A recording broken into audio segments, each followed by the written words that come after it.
You're listening to WZYE 95.9 FM. You are listening to WZYE 95.9 FM. The most influential name in Caribbean radio in the tri-state area. Broadcasting from East Orange, New Jersey. The most influential name in Caribbean radio. WZYE 95.9 FM.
They confuse us with so much life.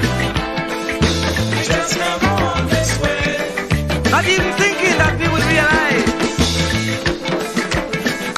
And if we criticize, we could be ostracized. We don't know who to trust. That's why I say, Lord, please listen to this prayer that comes from before. Please send us another Moses again. Oh, we just can't go on this way. Please deliver us today. Thank you, make them oppress us stay. So the children could see their way. Make them get on their knees and pray. Never be up to judgment day. Oh, just can't make it this way.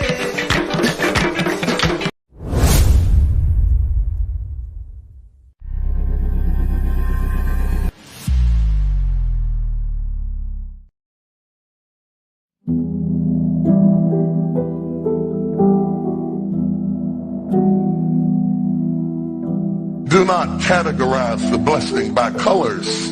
It is not the colors you need to watch. It is the character. Watch out for the character. I'm going to tell you that there are three basic types of people that you will interact with if you are a child of destiny. Can I share this with you? The first group are confidants. Confidants. You will have very few of them. Confidants are those people in your life who love you unconditionally. They are into you. Whether you're up or down, right or wrong, they are into you. They are in for the long haul. If you get in trouble, they get in trouble with you. They'll come see you in the jailhouse. They'll come get you out the crack house. They're confidants. You can open up and share anything with them. You'll never inherit your kingdom until you find your confidant. You can't be David till you find your Jonathan. Having a good confidant is the key that unlocks the kingdom, because you were raised outside the gate and God's going to cause you to reach over the wall. You got to have a confidant behind the wall who can mentor you for what God is going to do next in your life. The problem with most people is that everybody they run around with is under them. And so you are forever feeding people who can't feed you. And after years of feeding them, they begin to drain you. You've got to have somebody who can feed you so you can feed somebody else. Oh, y'all don't hear what I'm saying. Am I talking to anybody in here? You need the confidant then. The confidant is those few people that come along in your life that are for you. They are with you. They are intimately intertwined in your life. They are there to make sure that you reach your destiny. They will confront you. They will get in your face. They will get in your business. They will tell you when you're wrong because they are confidants. If you have 2 or 3 of them in a lifetime, you are a blessed person. Without them, you'll never be who God called you to be. You need to find your confidant. Number 2, the other group are your constituents. They are not into you. They are into what you are for. They are for what you are for. They are your constituents. And as long as you are for what they are for, they will walk with you and work with you and labor with you, but never think that they are for you. They are for what you are for. And you have to know that, because if they meet somebody else that will further their agenda, they will leave you and hook up with them, because they were never for you. They were just for what you were for. They are your constituents. And throughout your life, if you're not careful, particularly if you're broken, you will mistake your constituents for your confidants. And you will think that they are for you when they are really not for you. They are just for what you are for. And by the time you get to falling in love with them, they will break your heart as they hook up with somebody else who is for what you are for, because it was never about you anyway. It was about the causes that you represent. They are for what you are for, but they are not for you. They are your constituents. Can I go deeper with this?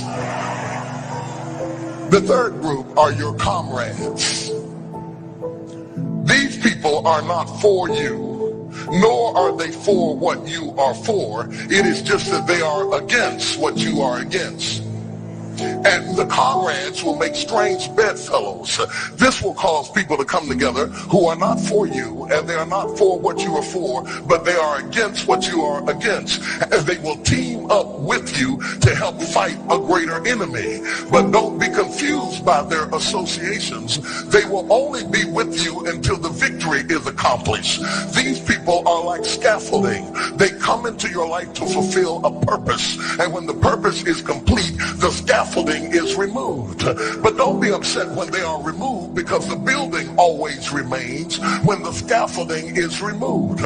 What I'm saying to you, my brothers and sisters, expect the constituents and the comrades to leave you and desert you after a while. Don't be upset when they don't react to your dream the way you expected them to, because they were never really with you in the first place. Be careful then who you tell your dream to, because if you tell your dream to your constituents, they will desert you and try to fulfill the dream without you. If you tell it to your comrades, they won't support it because they never were for what you were for anyway. If you find a few people in your entire life with whom you can share your dream with, you are a blessed somebody. I can tell you how to identify people who are really for you. If they are really for you, they will weep with you when you weep, and they will rejoice when you rejoice.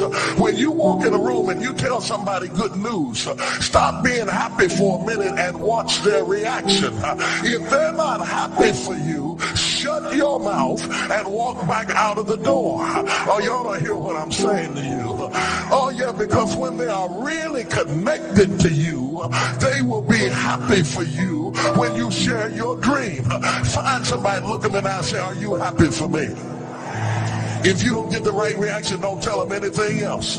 You need somebody who's really going to be happy for you. I don't want just anybody praying for me. I don't want none of them haters praying for me, because you know you hate me and you don't want me to succeed. I want somebody praying for me who really wants me to be blessed, who wants me to be an overcomer, so you can put up your oil and stop speaking in tongues, because you know you never did speak to me anyway, and ain't no need in you coming up here in this hospital like you gonna pray some cancer up off of me. I'd rather have somebody who really loves me lay across the bed and rebuke the devil. And God is so faithful, he'll always give you somebody.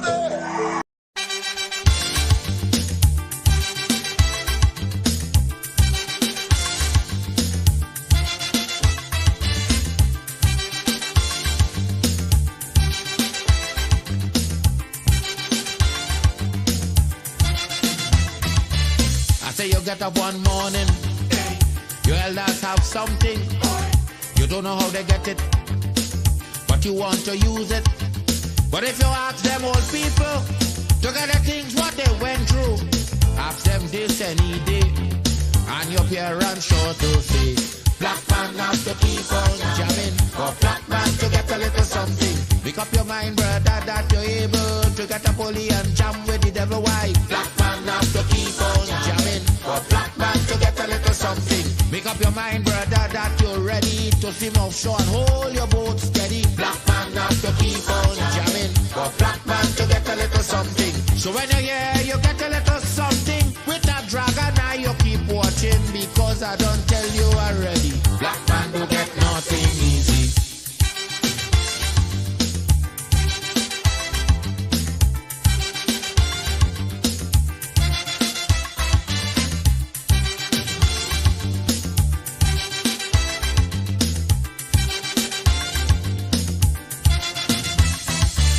I say you get up one morning, and oil money running, how it come you don't know. So that it care how the thing go. But if they read about Uriah, they wanna find out the pressure. How we get so much old hell to get a penny from TLL. Black man have to keep on jamming, for black man to get a little something. You got to take up your own cash money, pay people for your own refinery. Black man have to keep on jamming, for black man to get a little something. Make up your mind to be a magician, to make money out of scrap iron. Black man have to keep on jamming, for black man to get a little something. So when you hear you get a little something, with that eagle eye you keep watching, because I don't tell you already, black man don't get nothing easy.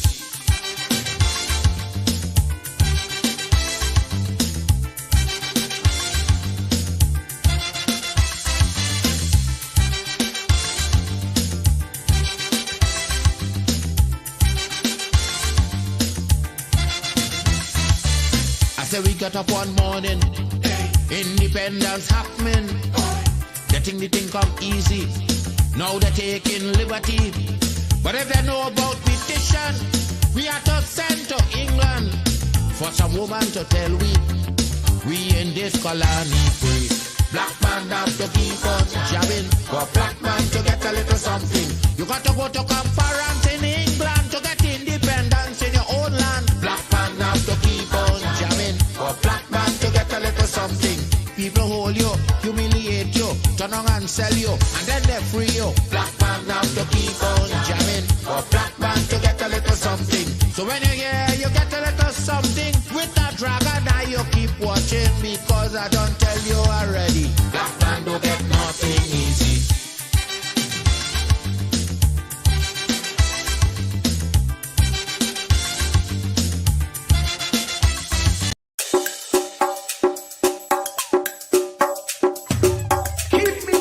Apple of thine eye, hide me under the shadow of thy wing, O Lord, my Savior. It's so hard to deal with personal struggle. It's so sad when you feel alone in your trouble. It's real hard when you want to talk to a brother. It's so bad because of how some look at you after. So Jesus, come and be while you fix it. Come and be while you fix it. Come and be while you fix it. Jesus, come and be. Come and be while you fix it. Come and be while you fix it. Come and be while you fix it. Jesus, come and be. Cover my head. Satan want me dead. Cover my back from human attack. So Jesus, come and be while you fix it. Come and be while you fix it, Jesus. Come and be while you fix it, Jesus. Come and be. People see you smile, but don't know the hurt that you're feeling.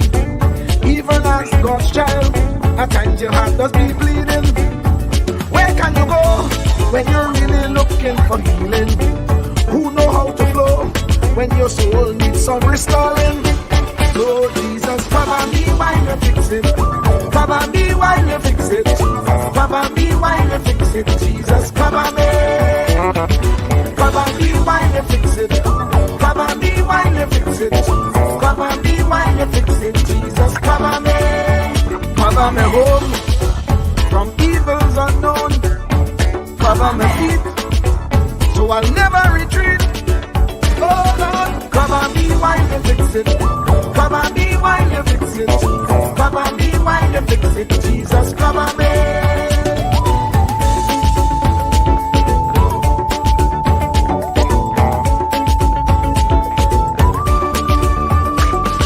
Cover my brother, cover my sister, them who under pressure.